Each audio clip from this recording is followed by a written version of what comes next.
Salutare, fietelor! Mă numesc Zina, suntem pe canalul Zina Crochet Studio. Este un canal unde învățăm să tricotăm și să crochetăm. Astăzi vreau să vă prezint această banderolă bentiță cu acest mod de suprapunere. Eu am decorat-o cu perline. Este lucrată cu elastic englezesc fără jeteu. Așa arată fața din spate. Și pe dos și pe față același model. N-are cusături. Cusături are aici în partea din față. La final am să vă arăt cum se face această încrucișare aici, partea din față. Este o bentiță banderolă pentru 54-56 cm. Se întinde foarte bine, este elastică. Lățimea am făcut-o acum vă arăt. Lățimea este de 12 jumate. Așa o bentiță se pot face și de 10. Pentru mai mici, pentru fetițe se poate face de 8 cm lățimea. Lungimea, aveți nevoie să lucrați o bandă de lungimea de 50 cm. Și apoi, după ce faceți această bandă, încrucișați. Eu am să vă arăt cum se încrucișează. Pentru început vom lucra elasticul englezesc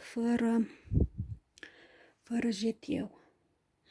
Eu la această bentiță, uitați să vă zic, am folosit 50 fire la 50 de grame, 125 de metri și firul în două, andreile numărul 4. Așa, și deci la treabă. Eu voi folosi o culoare pentru a vă arăta cum se lucrează această bentiță.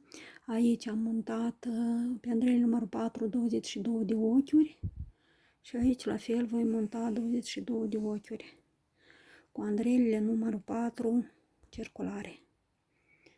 22 de ochiuri. Montăm 22 de ochiuri.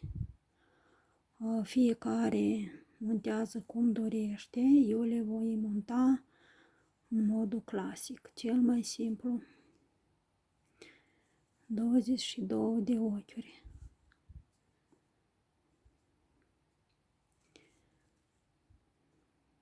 Două, 4, 6, 8, 9, 10, 11, 12, 13, 14, 15, 16, 17, 18, 19, 20, 21, 22. Așa, am montat 22 de ochiuri. Acum venim să lucrăm primul rând. Primul rând lucrăm așa. Primul ochi nu lucrăm, ochiul de margine. Primele două rânduri vom lucra un ochi pe față, un ochi pe dos. Ultimul ochi, desigur, mereu pe dos. Și lucrăm. un ochi pe față, un ochi pe dos, un ochi pe față, un ochi pe dos, unul pe față și unul pe dos și tot așa până la finalul rândului. Aceste două rânduri vor fi baza elasticului nostru englezesc. Așa.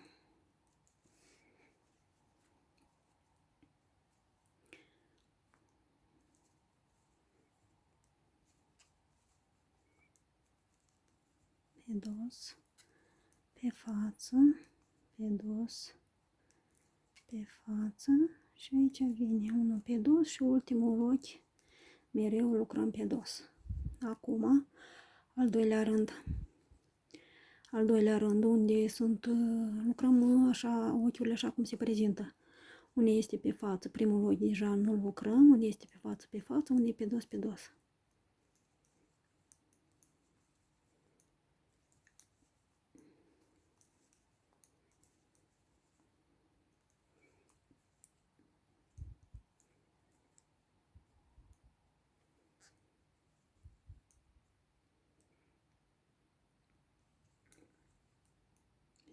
Pe față, pe dos, pe dos.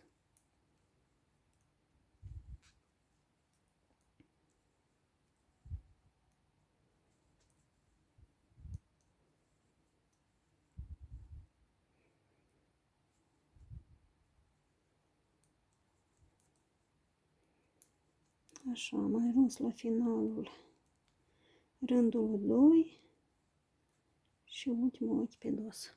Așa, baza, elasticul nostru englezesc deja l-am format, acum lucrăm elasticul englezesc. Primul ochi nu lucrăm, îl luăm nelucrat. Al doilea ochi, am privit aici cum se face elasticul englezesc fără jeteu. După mine este foarte simplu și de reținut și de lucrat fără să ne mai complicăm cu jeteu. Aici este ochiul, la ochiul din față. Ochiul de față. Elasticul englezesc se face numai aici se ia se lucrează numai pe ochiurile de față. Aici este ochiul de față. Aici, în rândul precedent a ochiului de față, că aici se vede gaura ochiului precedent a rândului de față, a ochiului de față, și lucrăm în rândul precedent de față. Așa. Uitați-vă cum așa.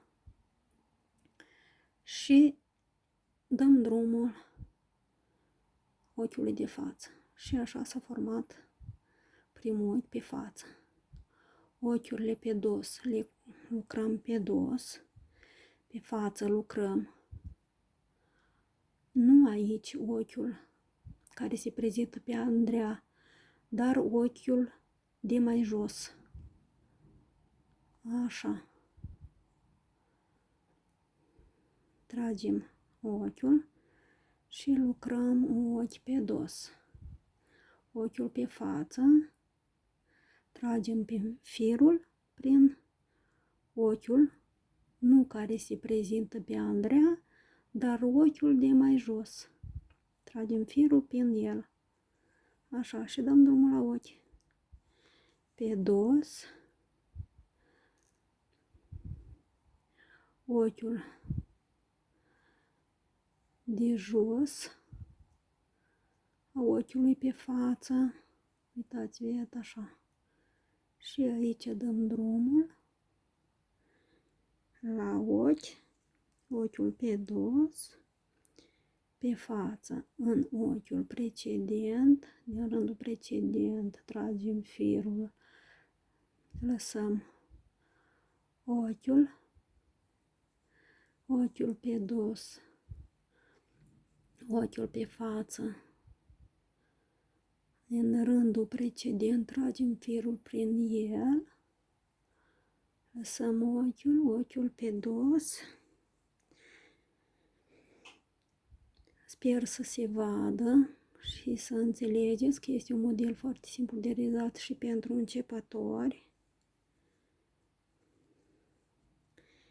și destul de care se așează foarte bine, simplu și de efect. Ochiul pe față, din rândul precedent trage firul prin rândul precedent,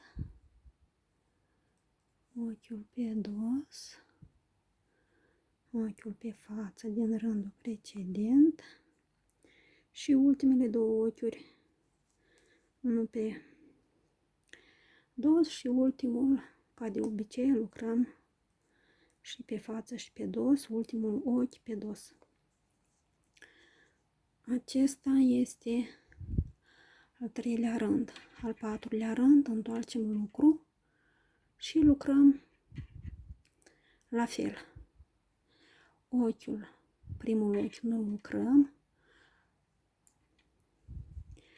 și avem ochiul primul, ochi de față. Ochiul de față,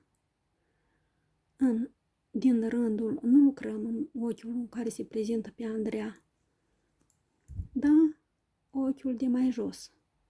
Așa, prin această gaură tragem firul și lăsăm ochiul pe dos, mai jos, prima gaură, această gaură, așa, tragem firul, uitați-vă aici, așa, pe dos, tragem mai jos, nu tragem firul prin ochiul care se prezintă pe Andreea, da, cu un ochi mai jos, așa, cu un ochi mai jos, aici, așa, ochi mai jos, ochiul pe față și cu un ochi mai jos tragem firul la ochiurile pe față. Și acest elastic, așa, elastic se lucrează numai pe ochiurile pe față și pe fața lucrului și pe dosul lucrului. Numai pe ochiurile de față se lucrează în așa mod. După mine este un model foarte simplu.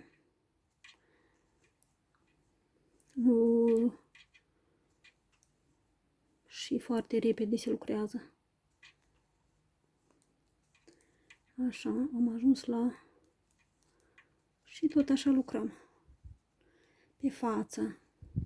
Uitați-vă cum se primește. Pe față și pe dos, același proces al lucrului merge. Tragem firul de lucru la ochiurile pe față cu un ochi mai jos. Și uitați-vă așa până la final.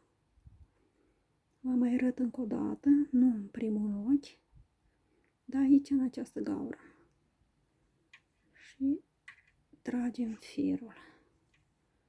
Și lăsăm ochiul pe dos, lucrăm pe dos, pe față.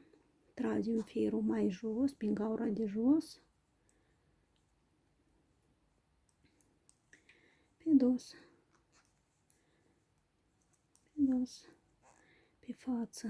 Tragem firul mai jos și pe dos. Și tot așa lucrăm pentru lungimea care avem noi nevoie.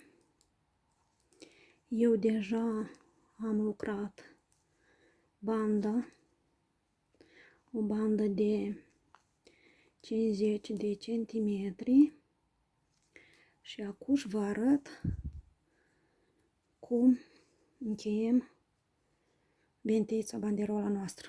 Iată așa se prezintă elasticul nostru englezesc. Este un model destul de drăguț și ușor de realizat. Așa, lucrul dăm într-o parte și aici vă arăt banda realizată. Așa, eu am banda de 50 de centimetri, nu încape toată în vizor și vă voi arăta cum încheiem această bentiță. Așa, este pe lungime, o punem așa în două părți, așa o aranjăm, apoi luăm și așa o punem în două, partea aceasta și partea aceasta. Așa, am pus în două. Acum suprapunem aceste părți. Uitați-vă, aici am suprapus, așa, și aici suprapunem. Uitați-vă.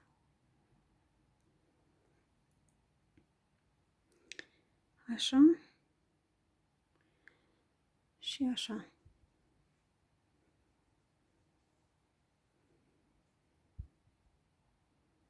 Așa. Acum, părțile acestea le vom coase. Stați puțin. Le vom coase.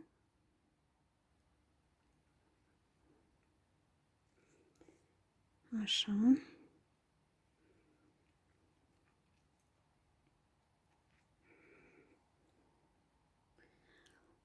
Așa.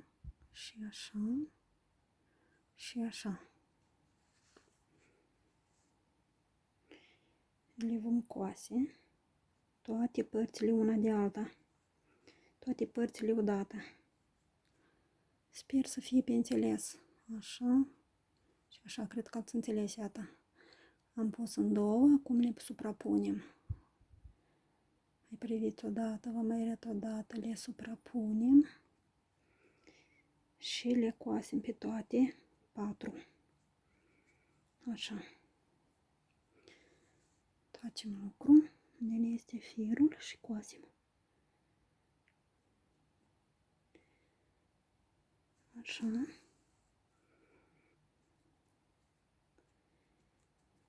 Și coasem. Fixăm toate patru bucăți. Fixăm bine toate patru bucăți. 3, 4.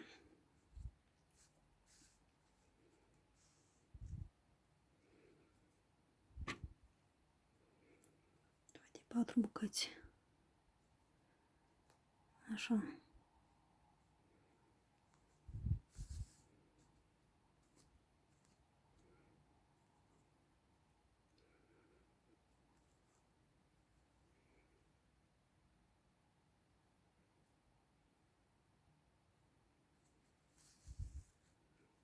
Fixăm.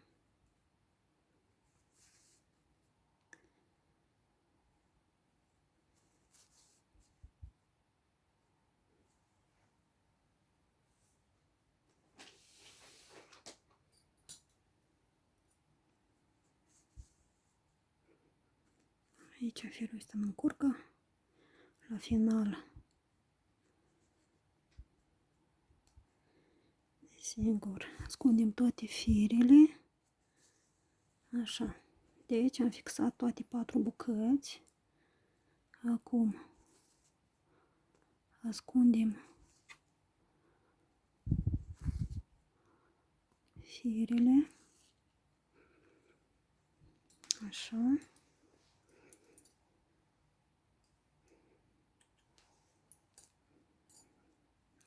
facem nod.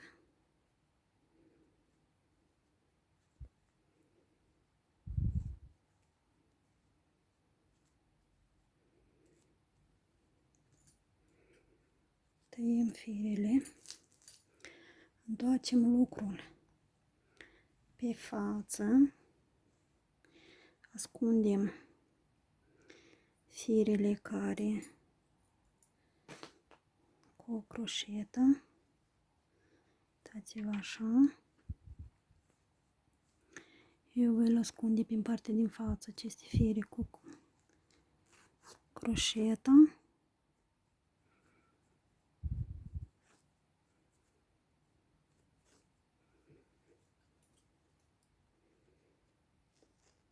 Așa.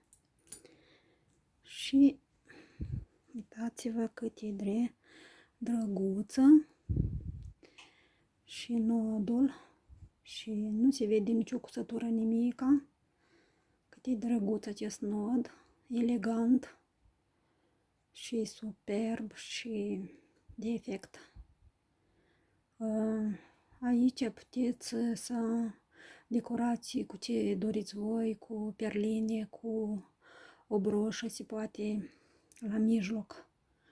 De înfrumusețat aici la mijloc o broșă, se poate deporta și așa simplu. Uitați-vă cât este de drăguță. Mulțumesc pentru vizionare și dacă ceva nu vă este clar, eu vă aștept cu întrebări. Mulțumesc și o zi bună, pe curând!